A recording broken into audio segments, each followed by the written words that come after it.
The Battle of Leyte Gulf is considered to have been the largest naval battle of World War II and, by some criteria, a contender for the title, largest naval battle in history.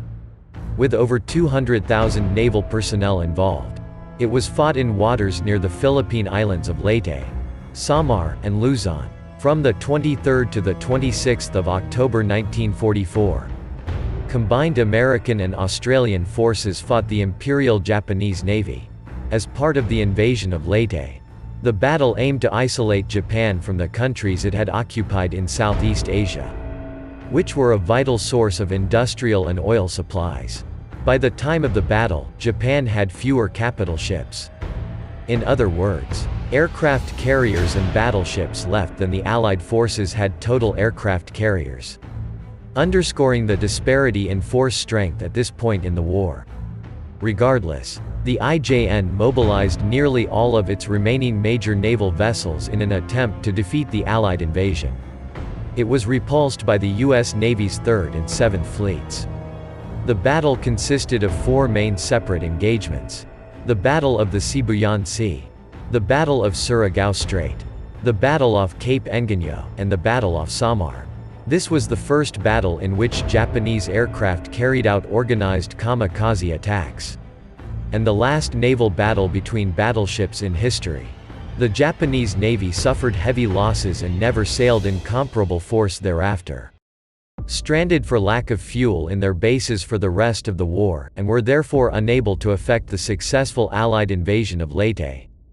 I'm Hunter from Upscaled Studio. Let's dive right in.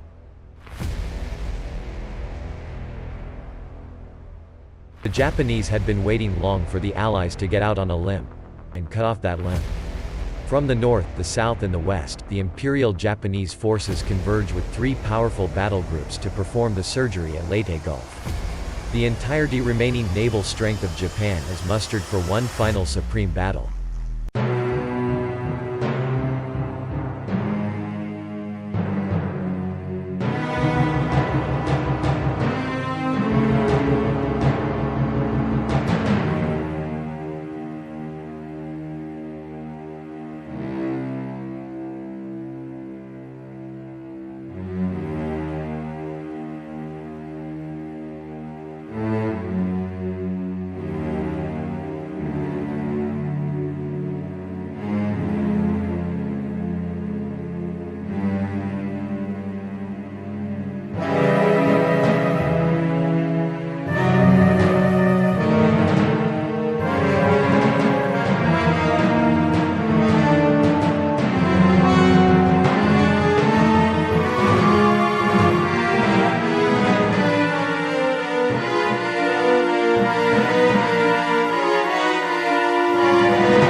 Train their crew to identify United States battleships, such as the Maryland-class battleship and Oklahoma-class.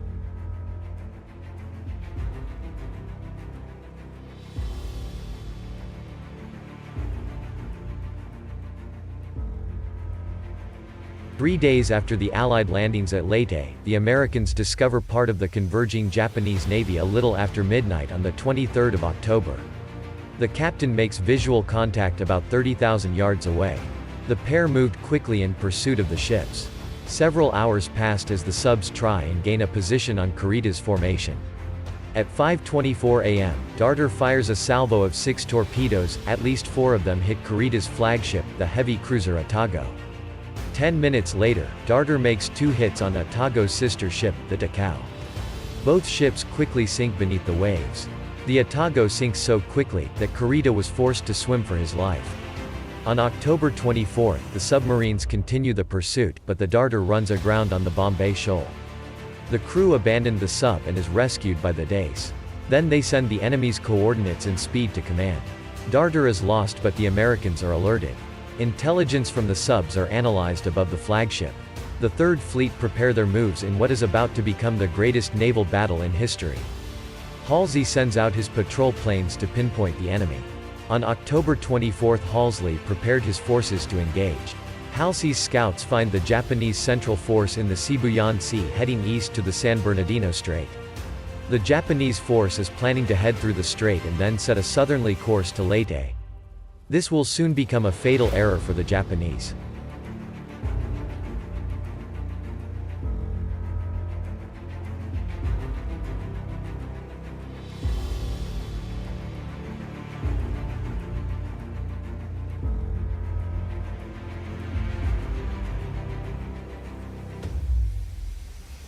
The flagship sends the order to all U.S. carriers to strike the unsuspecting Japanese force.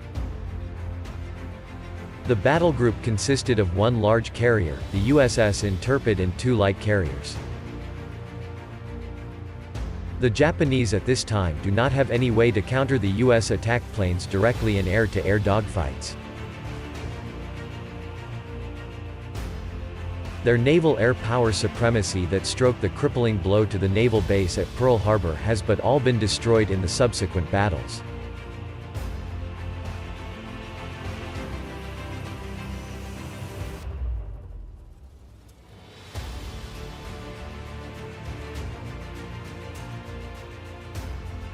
The ships themselves became floating fortresses of steel in a hope that their anti-aircraft guns alone could hold off the Americans.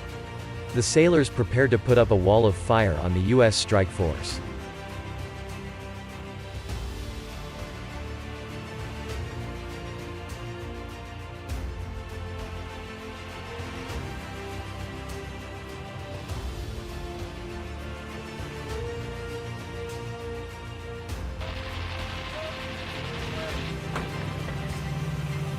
Planes formed the Intrepid and Cabot of Borgen's group attack, scoring hits on the Nagato, Yamato, and Musashi. 6 attacks concentrate on the 64,000-ton battleship Musashi. 21 torpedoes find their mark. The ship was struck by at least 17 bombs and 19 torpedoes. The Musashi is the first ship to be sunk entirely by aircraft.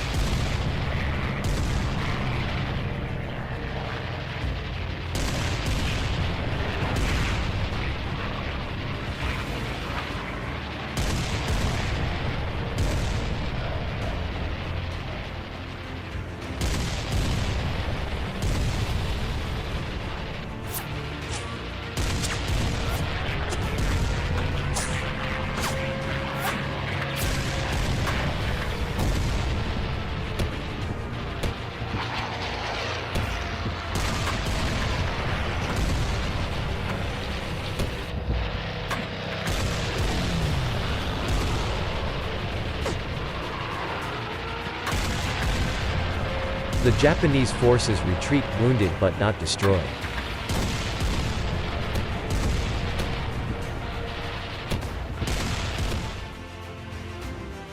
In the meantime, the Japanese southern force, in battle array and all boilers lighted off, rips into the sea towards the Surigao Strait, leading directly toward the Leyte Gulf in the South Sea. Japanese battleships, cruisers, destroyers lunge through the narrow waters, hoping to link up with the Central Force and in a twin attack destroy the American forces. But the jaws of an American trap are open.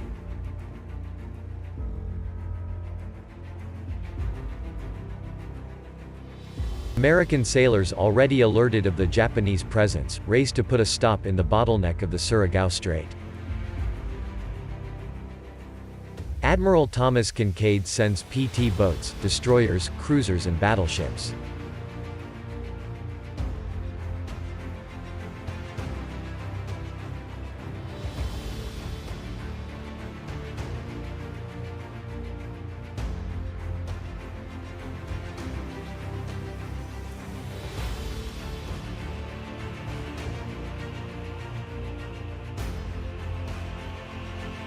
American and Australian forces set up a dam in the strait.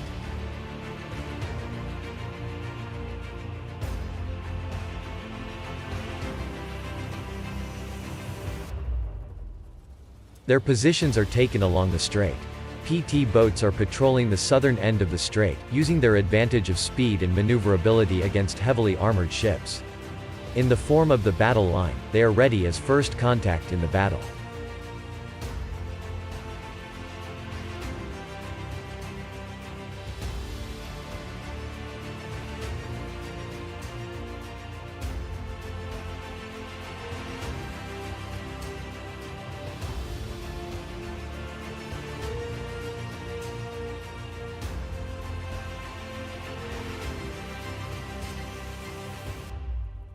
Behind the PT patrols, the destroyers are set up. Behind the destroyers the cruisers are ready, and behind the cruisers, the battleships. All hands are quiet and tense before the battle, waiting for the first sign of the enemy.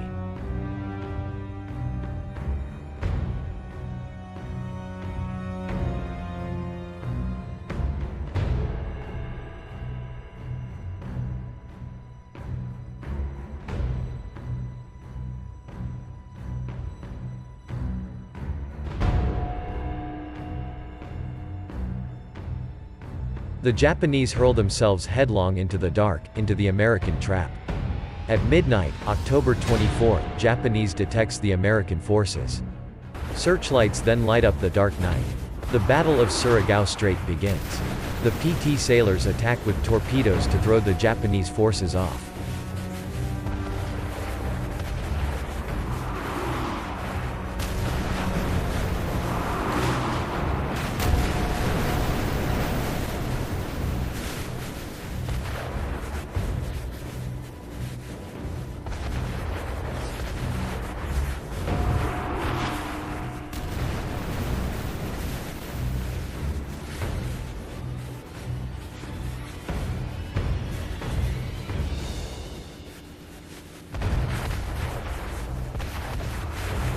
The PT boats have done their job in locating the enemy and attacking them. The destroyers, cruisers and battleships are then read in position, ready at their battle stations to continue the trap. The battleships that had been damaged at Pearl Harbor had been repaired and were now fighting in this battle. The USS Tennessee, USS California, and USS West Virginia, USS Maryland. The old battleships take their vengeance on the Japanese.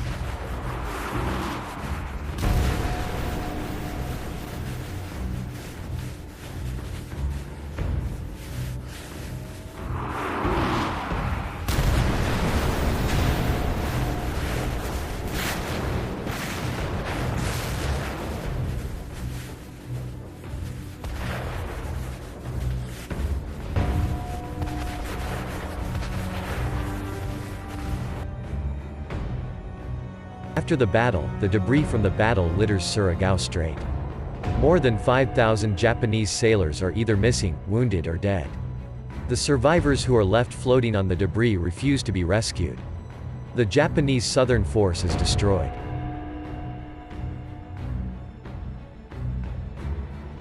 There is not time for celebrating.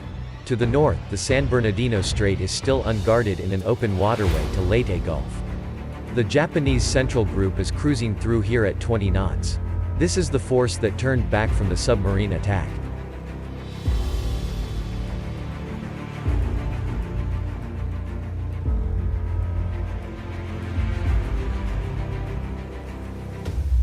Only light escort carriers and destroyers protect this approach. The steaming Japanese force is discovered by surprise from search planes of the escort carriers. Should these 22 ships break through, they will jeopardize the Leyte landings.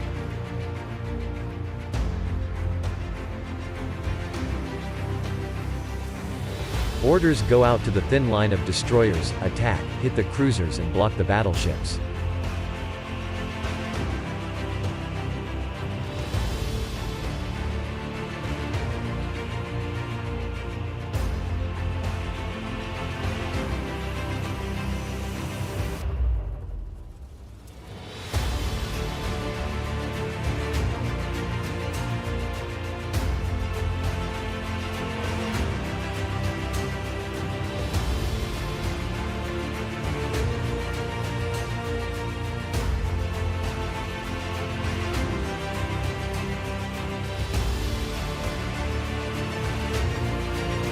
The Japanese force includes the largest battleship ever built, the Yamato, and its massive 18-inch guns.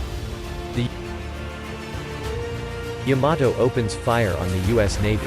Barrage after barrage startled the carriers, protected only by the intrepid destroyers.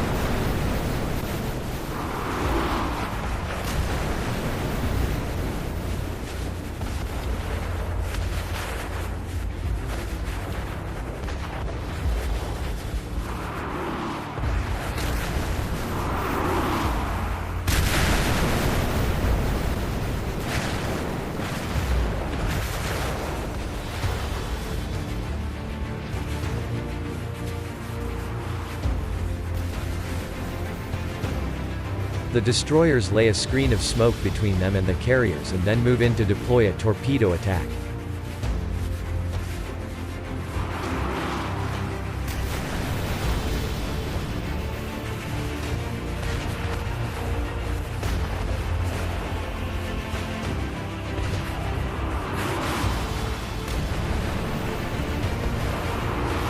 Every plane that can get off the carrier joined the attack. These pilots are trained for ground attacks, but they hit the Japanese ships with that they can and all they have. The Japanese keeps pounding at the escorts and destroyers. But the reckless American attack continues.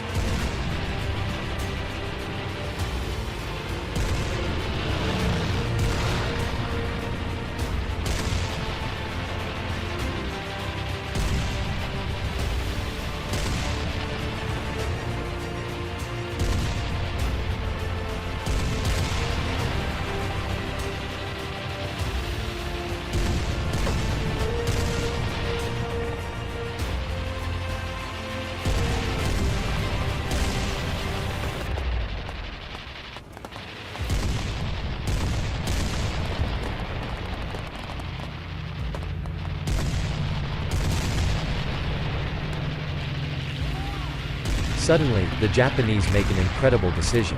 They fire a salvo, and break off the fight. They turn back, this time for good. 5 American ships, Gambier Bay, Street Loo, Johnston, Hull, Roberts, sunk with 2,800 casualties. Meanwhile in the north off Cape Inganya, the 3rd Japanese force is located. The answer to question the Americans have been asking up until now, where are the carriers? The carriers and its escorts are the final threat to Leyte Gulf. The task of the northern force is suicidal.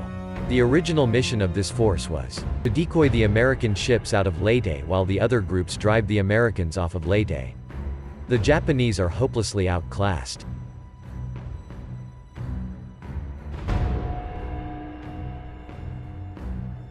The admiral admits, "We will be sunk.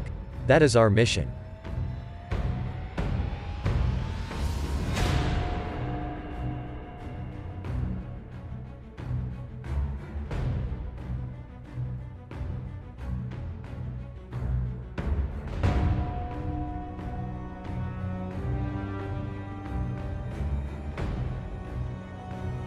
Radio silence is broken to deliver positions.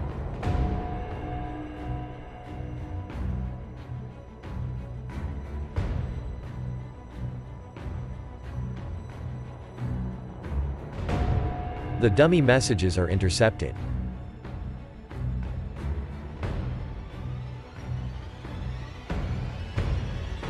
Admiral Hasley is left with a decision: should he stay at Leyte, or sink the carriers? Regarding his mission to be offensive rather than defensive, he orders the 3rd Fleet north.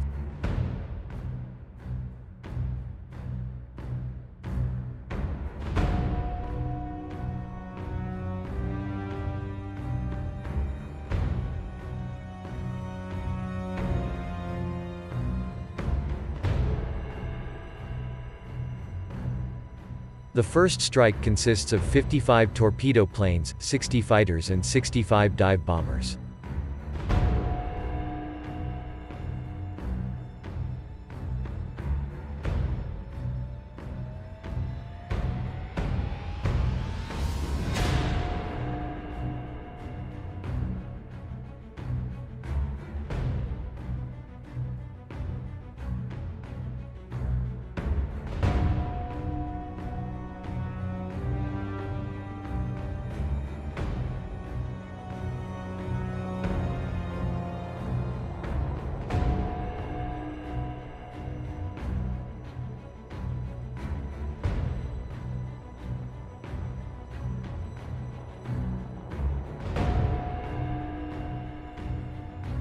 The Japanese maneuver to receive the assault with heavy anti-aircraft fire.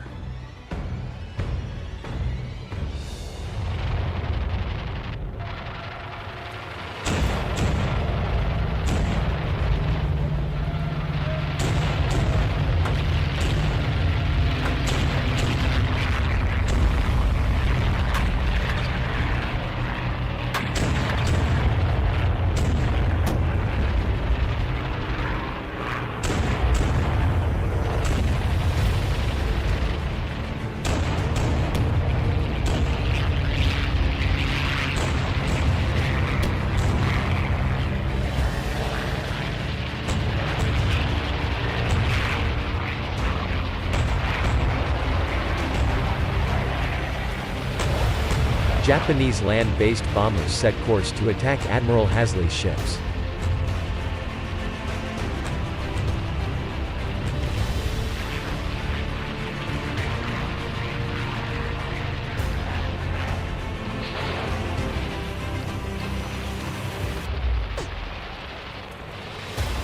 Few Japanese attackers get through, but a single bomber with a single bomb finds its mark. The light carrier Princeton is hit. The crew and other ships tried desperately to put out the fires and prevent an internal explosion.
The Japanese decoy works, but their force is futile. All three of their forces were broken. In 4 days the Japanese suffered 12,500 casualties, 1 fleet carrier, 3 light carriers, 3 battleships, 10 cruisers, 9 destroyers and about 300 planes are lost.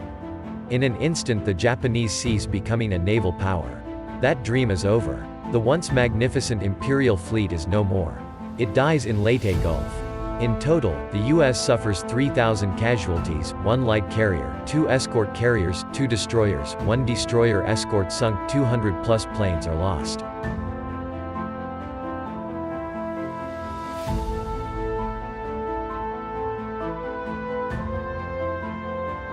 Fleets are made by nations and battles are won by men. When battle is done, the fighting young sleep in victory.